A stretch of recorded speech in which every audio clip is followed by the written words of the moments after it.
नमस्कार, मैं हूं अमिताभ अग्निहोत्री।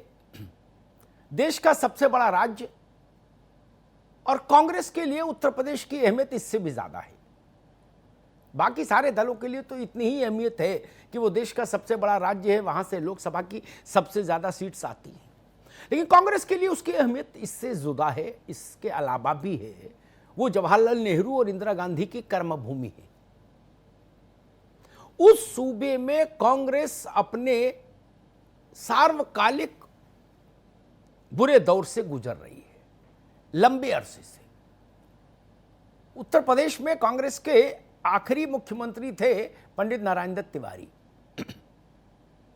लगभग 30 साल यानी 3 दशक हो गए कांग्रेस को राज्य सरकार से दूर हुए।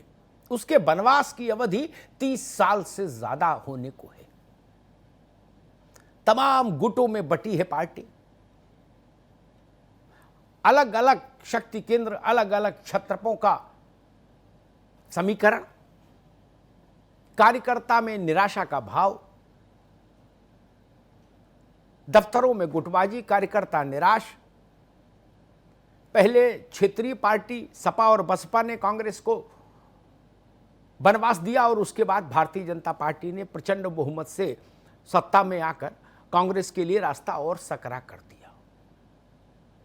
उस सबसे कठिन दौर में राज्य में कांग्रेस की कमान सौंपी गांधी परिवार ने अजय कुमार लल्लू को। पार्टी का भाग्य कितना बदलेगा, कितना नहीं बदलेगा, पार्टी के भाग्य में राजयोग उदय होगा नहीं होगा, यह प्रश्न तो भविष्य के हैं। 2022 में उसकी परीक्षा होगी। लेकिन इतना जरूर है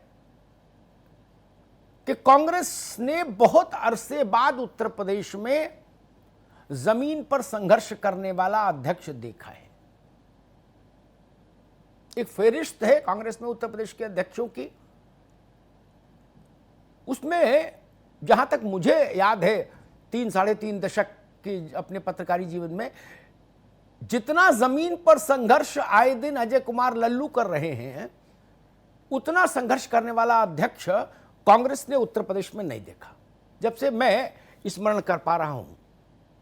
आज हमारे साथ हैं अजय कुमार लल्लू खुद। लल्लू जी, बहुत बहुत स्वागत।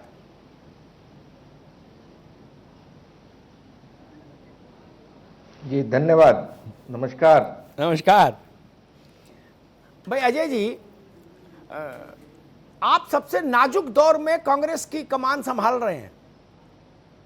उत्तर प्रदेश में कांग्रेस सबसे नाजुक दौर में है और कहा यह जाता है कि उत्तर प्रदेश में कांग्रेस में नेता तो जरूरत से ज्यादा, लेकिन कार्यकर्ता नहीं। और जितने नेता सब वरिष्ठ। कोई कहता मैं इंदिरा जी के साथ काम किया, कोई कहता जवाहरलाल जी के साथ काम किया, कोई कहता राजीव जी के साथ रहा, और कार्यकर्ता नदारद हो गया। तो पार्टी को जिस अवस्था में पहुंचना था उसमें पहुंच गए, और उसके बाद गांधी परिवार ने आपको कमान सौंपी। कितनी बड़ी चुनौती थी जब आपको ये लगा कि अब इस स्थिति में मुझे कांग्रेस अध्यक्ष की कुर्सी संभालनी है?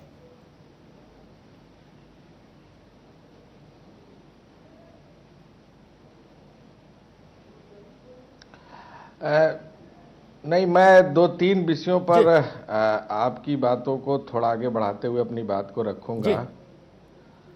जो आपने कहा चुनौती, तो उत्तर प्रदेश में आज चुनौती तो है, लेकिन निश्चित रूप से जब से आदरणीय श्रीमती प्रियंका गांधी जी यहाँ राष्ट्रीय महासचिव बन के आई हैं, लगातार जिस रूप में सड़कों पर संघर्ष कर रही हैं, जो पार्टी का कैडर है, कार्यकर्ता है, उत्साहित है और वो भी संघर्ष करने को आतुर है। जहाँ तक हमारे वरिष्ठ नेताओं का मामला है, हाँ ये सही है कि हमारे पार्टी में आदरणीय इंदिरा गांधी जी से लेकर स्वर्गीय राजीव गांधी जी तक के तमाम सरीखे नेता हैं, जो पार्टी के बहुत वरिष्ठ लीडर हैं। आज हम सब लोग मिलकर एकजुट होकर एक साथ संकल्प भाव के साथ एक लक्ष्य के साथ आदरणीय प्रियंका गांधी जी के नेतृत्व में उत्तर प्रदेश में संघर्ष के लिए तैयार है। और निश्चित रूप से जो भी चुनौती हैं, चाहे वर्तमान सरकार के दमन की राजनीति हो, लोकतांत्रिक मूल्यों का ह्रास हो, संविधान की हत्या हो, या उत्तर प्रदेश में जहां आज अराजकता का बोलबाला हो, रोजगार की समस्या हो, किसान परेशान हो या गरीब परेशान हो, आरक्षण पर हमला हो, मजदूरों के साथ जिस तरह का भेदभाव हो, जो भी हालात उत्तर प्रदेश में, हम सब मिलकर आज चुनौतीपूर्वक संघर्ष करने के लिए तैयार हैं। अजय जी, आपने एक बात कही कि हम सब मिलके, पूरी पार्टी उत्साहित है और संघर्ष कर रही है। मैं भी देख रहा हूं और जानकार लोग बताते भी हैं, जो लोग बीते 3-4 दशक में उत्तर प्रदेश में कांग्रेस का मतलब रहे, चेहरे रहे अपने अपने इलाकों में, उन सारे छत्रपों को देख लीजिए। अजय लल्लू तो जरूर मुझे धरना प्रदर्शन लाठी में दिखते हैं, बाकी कोई नहीं दिखता। आप कहो तो मैं नाम लूं, जो लोग पिछले 30-40 साल में कांग्रेस का चेहरा रहे हैं उत्तर प्रदेश में। आप कहिए तो मैं नाम ले दूं, 20-25 नाम तो मुझे ऐसे ही याद है। देखिए, मैं जी, पूरी पार्टी कहां है अजय जी? नहीं, मैं आपकी बात, केवल अध्यक्ष जी संघर्ष करते दिख रहे हैं। अजय कुमार लल्लू तो मुझे संघर्ष करते दिख रहे हैं, इतनी बात तो सच्ची है, लेकिन बाकी लोग कहां हैं? देखिए, 2-3 चीजें हैं जो इस चीज को समझना होगा जी।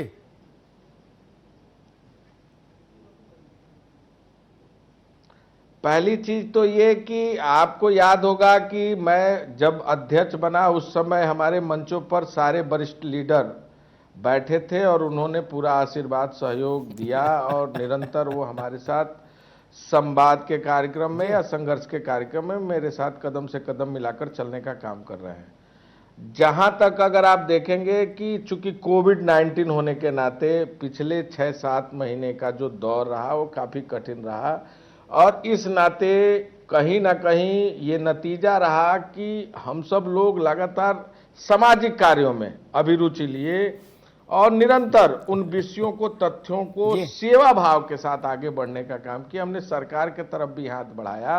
अगर मजदूर पैदल चल रहे थे, अगर हमारे उत्तर प्रदेश के तमाम लोग बखेड़ा खड़ा हो गया था, फंसे थे, अगर गांव-गांव में लॉकडाउन के दौरान अगर भोजन की संकट, बस के लिस्ट में ऑटो का नंबर दे भोजन का संकट था जी, उसमें तो इतना विवाद खड़ा हो गया था। बताइए, सेवा तो पीछे छूट गई, कोर्ट कचहरी और गले पड़ गया।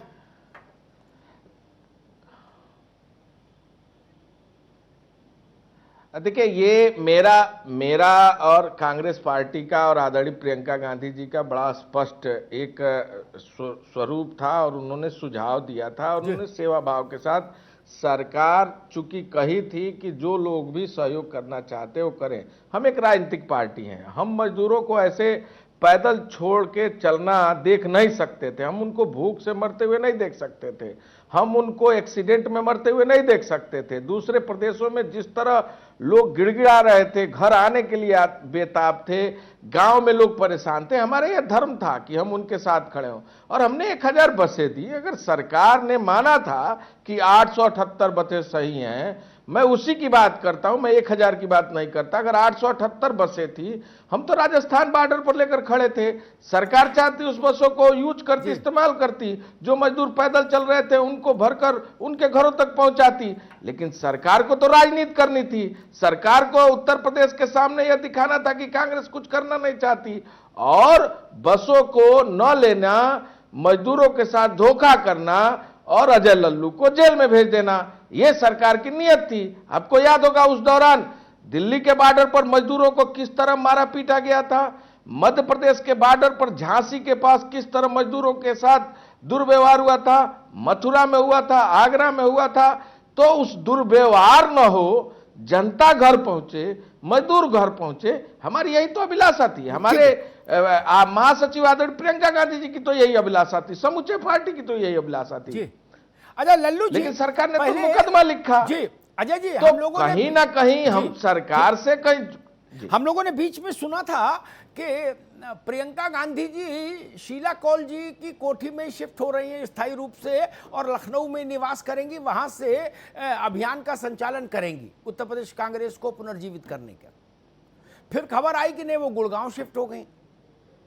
चुनाव के समय भी ऐसी खबर आई थी कि प्रियंका जी लखनऊ शिफ्ट हो रही हैं। आपको नहीं लगता इस तरह की चीजें नहीं, भी देखिए, आपके काडर का मनोबल तोड़ती हैं?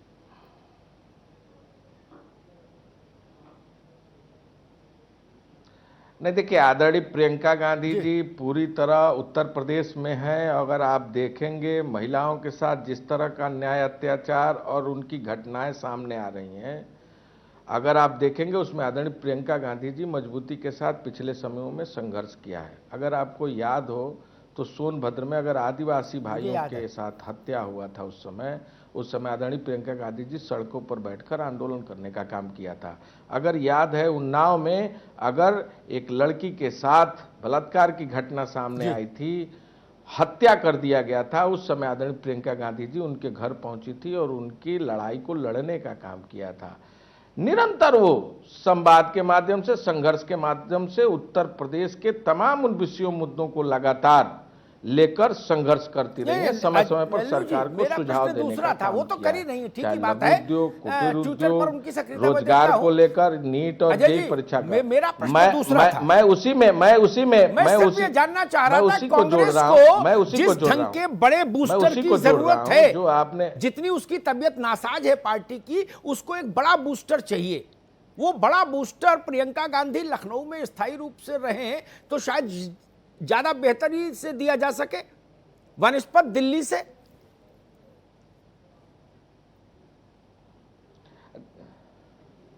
देखिए, वो उनका दिल, दिमाग और आत्मा पूरी तरह उत्तर प्रदेश में बसा हुआ है और जहां तक उनको यहां रहने की बात है, कवायद है, तो वो आने वाले समय में, चूंकि इस महामारी के दौर में जब वो यहां आएंगी तो एक पूरा अमला सिस्टम और पूरे लोगों की एक कतार होगी, भीड़ होगी, तो इसलिए कहीं ना कहीं हम यह नहीं चाहते कि आरोप प्रत्यारोप लगे कि इस महामारी के दौर में महामारी को बहुत तेजी के साथ बढ़ाने का काम किया गया।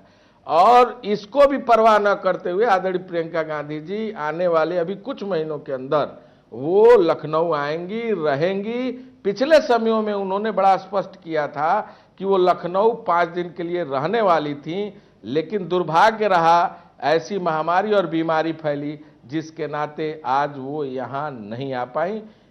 पूरी तरह उत्तर प्रदेश में है, उनका कदम है, दिल है, आत्मा है, उत्तर प्रदेश की जनता के जन भावनाओं के लिए संघर्ष करने के लिए आतुर हैं, दो हाथ करने के लिए आतुर हैं और पूरी तरह उनके नेतृत्व में 2022 में कांग्रेस सरकार बनाएगी। अजय जी, अब सरकार बनाने की बात आप अगर करेंगे तो सवाल ये भी उठेगा कि चेहरा कौन होगा कांग्रेस का? ऐसा चेहरा जो योगी आदित्यनाथ, अखिलेश यादव और मायावती के एट पार खड़ा हो, क्योंकि मुकाबला तो वहीं से होगा। देखिए, आप यह जानते हैं, आप सब लोग यह जानते हैं, चूंकि आप हमारे काफी वरिष्ठ हैं, मैं आपका बड़ा दिल से सम्मान करता हूं, आदर भी करता हूं और आपके डिबेटों को हम तमाम समयों में आपके साथ बैठने का हमारा अवसर भी प्राप्त हुआ है। तो कांग्रेस पार्टी लोकतांत्रिक पार्टी है, संसदीय प्रणाली होती है और चेहरा तय करने का अधिकार राष्ट्रीय अध्यक्ष को होता है। अभी चूंकि समय और दौर संघर्ष का है और इस संघर्ष के दौर में हम सब लोग मिलकर लड़ने के लिए तैयार हैं। जिस तरह आज उत्तर प्रदेश अराजकता की भेंट चढ़ा है, उत्तर प्रदेश में कानून व्यवस्था पूरी तरह समाप्त हो चुकी है, जहां कोरोना महामारी पूरा प्रदेश झेल रहा है, किसान परेशान है, रोज आत्महत्या करने पर बुंदेलखंड में विवश है, गन्ने का भुगतान नहीं, आवारा पशुओं से पूरी तरह किसान हताश और निराश है। लगातार जिस तरह नौजवानों को रोजगार के नाम पर ठगा गया है, सारी भर्तियों को बंद कर दिया गया, निजीकरण के आग में पूरे देश को, पूरे प्रदेश को ढकोलने की कवायद है, बिजली के बढ़े हुए दाम, ये तमाम विषय है, मुद्दे हैं। चाहे वो बुनकर, आज पूरे प्रदेश का करोड़ों बुनकर आज हड़ताल पर है, उसने अपनी पूरी मशीनों को बंद कर दिया है, उसके बिजली के रेट बढ़ा दिए गए, मीटर के हिसाब से लिए जा रहे हैं। जहां इस महामारी में उसके साथ सरकार को खड़े होने चाहिए था, सरकार ने उसके साथ धोखा किया। जिस तरह पत्रकारों के ऊपर मुकदमा लिखा जा रहा है, सामाजिक संगठन डॉक्टर कपिल को किस तरह सताया गया, 7 महीने तक जेल में रखने का काम सिर्फ इसलिए कि वो गोरखपुर के निवासी हैं।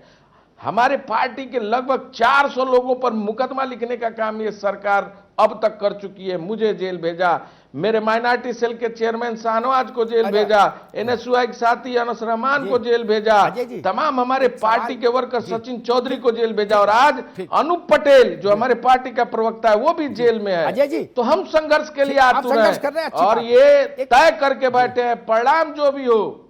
जी, एक सवाल जहन में आया, आपने कुछ तमाम लोगों के नाम गिनाए, कौन कौन लोग जेल में हैं, अनूप पटेल और माइनॉरिटी सेल का आपका जो मुखिया है वो सब लोग। मेरी निगाह फिर वहीं जाके अटकती है, चूंकि मैं थोड़ा पुराने दौर का पत्रकार हूं, तो मेरी निगाह जाके अटकती है, बेगम नूर बानो कहाँ हैं, सलमान खुर्शीद कहाँ हैं, प्रमोद तिवारी कहाँ हैं, आरपीएन सिंह कहाँ हैं, बहुत सारे लोग जो उत्तर प्रदेश में कांग्रेस का वो रहे हैं, उनके चेहरे रहे हैं पार्टी के अपने अपने इलाकों में, पूरे प्रदेश के तो नहीं लेकिन अपने अपने इलाकों में रहे हैं, है ना। कमलापति जी के परिवार के भी कुछ लोग सक्रिय होंगे कांग्रेस में, वो कहाँ हैं। बेनीबाई का परिवार भी होगा, ओम रिछारिया का, गोविंदा सिछारिया का परिवार भी कहीं न कहीं सक्रिय होगा, वो कहाँ है। सुजान सिंह बुंदेला का, मैं सैकड़ों नाम गिना सकता हूँ। उनके किसी खिलाफ ना मुकदमा हो रहा, ना कुछ हो रहा, ना वो सड़क पर निकल रहे, ना धरना दे रहे, ना प्रदर्शन दे रहे। अजय लल्लू लड़े और 4, 6, 8, 10, 20, 50 लोग मान लो समय आपके साथ और जेल जाएं, इतने से मूवमेंट तो नहीं बनता अध्यक्ष जी। ये लोग कहां हैं जिन्होंने कांग्रेस के बेहतर समय में विनम्रता के साथ आनंद पाया है, वो लोग कहां हैं?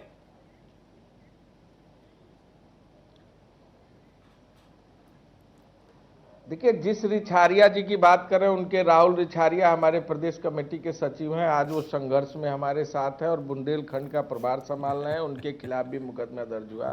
जिस बुंदेला जी की बात कर रहे हैं वो भी संघर्ष में है। जहां तक आपने श्री प्रमोद तिवारी जी की बात की, समय समय पर वो लगातार संघर्षों में हमारे साथ धरना, आंदोलन, प्रदर्शन में बैठते हैं और पिछले समयों में भी लगे रहे। जहां तक आपने आरपीएन सिंह जी की बात की, झारखंड के प्रभारी हैं, वो लगातार झारखंड में भी मजबूती के साथ पार्टी को आज जीत दिलाने में एक बढ़ती भूमिका निभाने का काम किया था और आज झारखंड में सरकार है और लगातार उसमें वो अपने दायित्वों का निर्वहन कर रहे हैं। जहां तक आपने बहुत सारे वरिष्ठ लीडरों की बात की, आप देख सकते हैं कि हमारे आंदोलन के सहभागी हैं, साथी हैं। मैं आपको ये पूरी तरह आश्वस्त कर सकता हूं कि आदरणीय प्रियंका गांधी के नेतृत्व में कांग्रेस का एक एक कार्यकर्ता आज उत्साहित है। यह तय कर चुका है, लाठी खाएंगे, जेल जाएंगे, लेकिन इस सरकार की तानाशाही को चकनाचूर कर देंगे और इस सरकार को उखाड़ के फेंक देंगे। ठीक, अजय जी, मैं जो ये सवाल बार बार उठा रहा था ना, वो इस कारण से उठा रहा था, आपके संघर्ष करने की क्षमता पर संदेह नहीं। आप जुझारू आदमी हैं, छात्र जीवन से जीवट के आदमी हैं और ये अच्छा गुण है।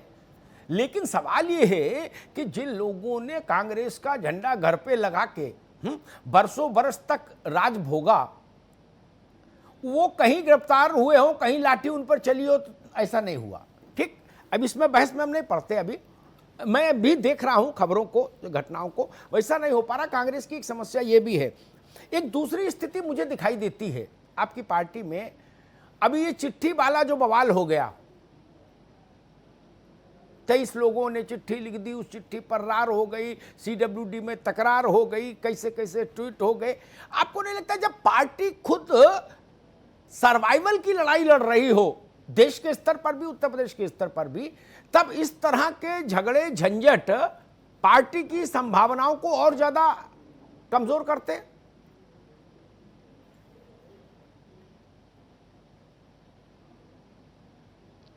देखिए, मैं इसमें बड़े स्पष्टता के साथ कहना चाहूंगा कि जिन लोगों ने चिट्ठी लिखने का कार्य किया था, निश्चित रूप से उन्होंने पूरी तरह गलत किया था।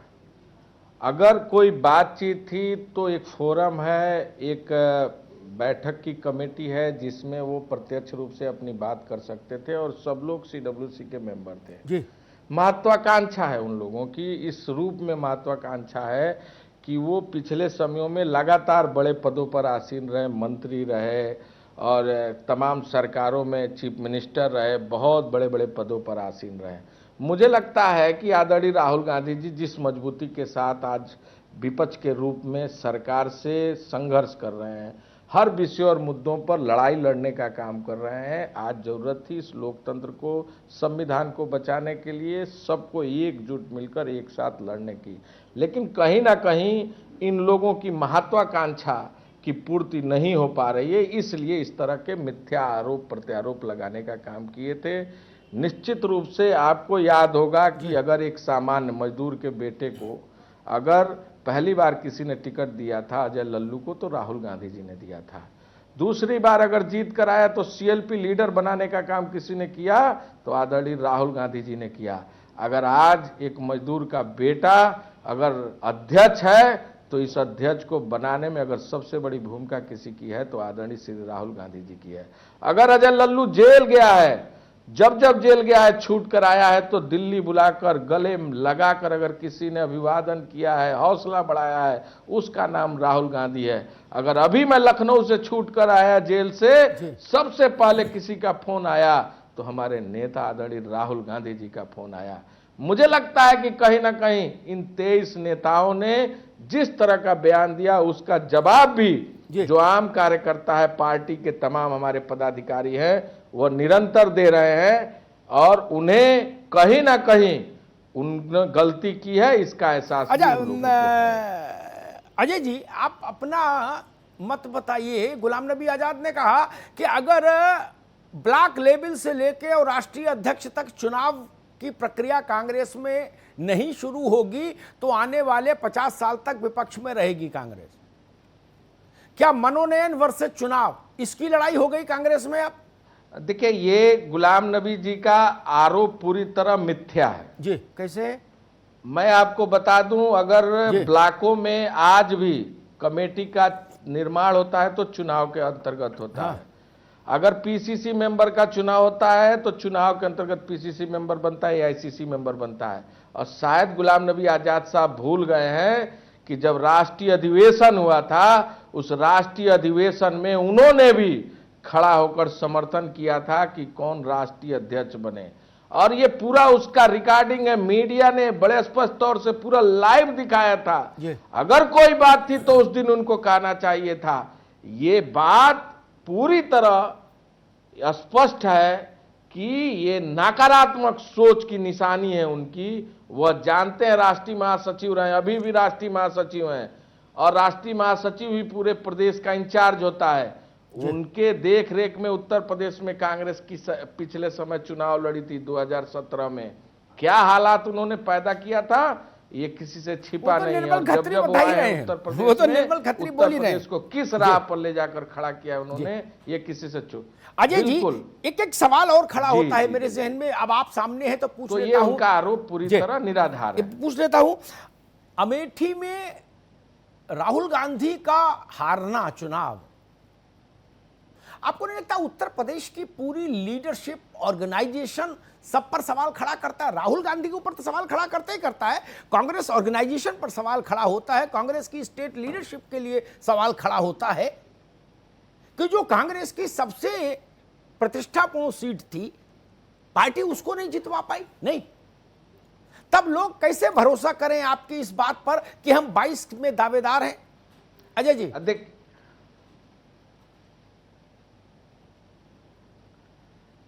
देखिए, चुनाव जनता का जनादेश होता है और बड़े अच्छे अच्छे लीडर कभी कभी चुनाव हार जाते हैं। इससे उनकी योग्यता पर सवाल नहीं उठाया जा सकता, इससे उनके मेहनत पर सवाल नहीं उठाया जा सकता, इससे उनको नकारा नहीं जा सकता था। आपको याद होगा बहुत सारी सीटों पर ऐसे ऐसे लोग आकस्मिक जीत जाया करते थे जो फिर उसके बाद कभी क्षेत्र में नजर नहीं आते थे।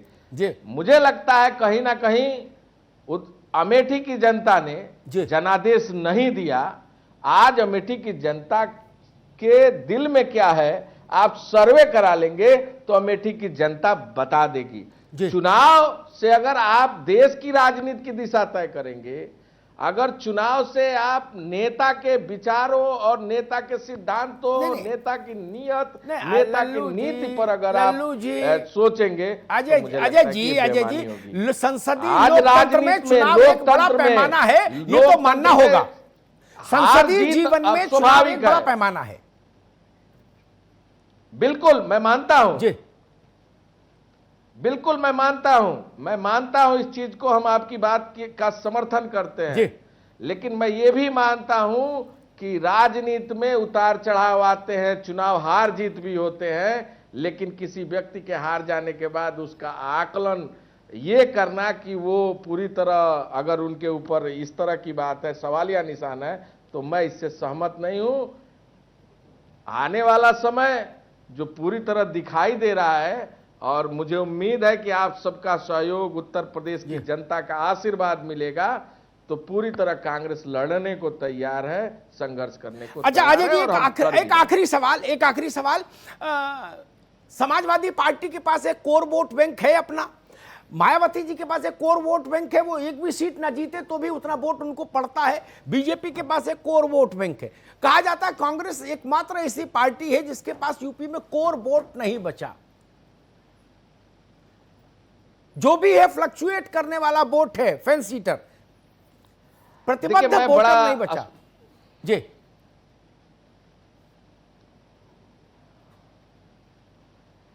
देखिए, ये जितने पार्टियों का नाम आपने गिनाया, ये जाति पर आधारित पार्टियां हैं, लेकिन कांग्रेस सभी जाति और वर्गों की पार्टी है जी। और आपने कहा बेस वोट की बात की, कांग्रेस के पास हाँ बेस वोट है।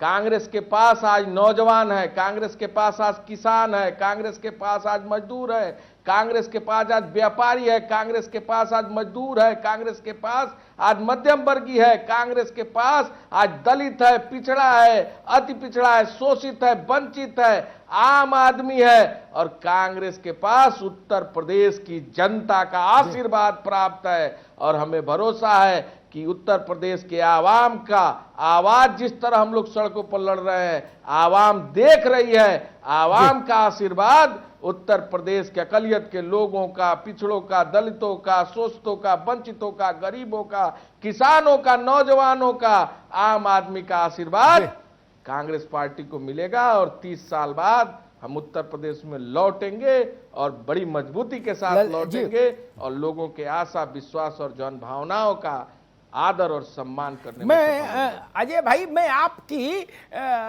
आशावादिता को जरूर सराहूंगा। आपने सारे वर्ग गिना दिए, फिर तो पूरा उत्तर प्रदेश की 23 करोड़ की 23 करोड़ फिर कांग्रेस के पीछे होना चाहिए। लेकिन फिर भी मैं मानता हूं कि किसी भी पार्टी के अध्यक्ष को ऐसा ही आशावादी होना चाहिए, संघर्षशील होना चाहिए। लेकिन कांग्रेस को अभी मेरी समझ ये कहती है उत्तर प्रदेश में अपने रिवाइवल के लिए एक लंबी यात्रा तय करनी होगी, और वो यात्रा तब तक फलीभूत नहीं हो सकती जब तक कांग्रेस के सारे छत्र गुटबाजी छोड़कर एक साथ नहीं खड़े होंगे, सड़क के जरिए संघर्ष नहीं करेंगे। अजय जी, हमसे बातचीत करने के लिए बहुत बहुत धन्यवाद, शुक्रिया।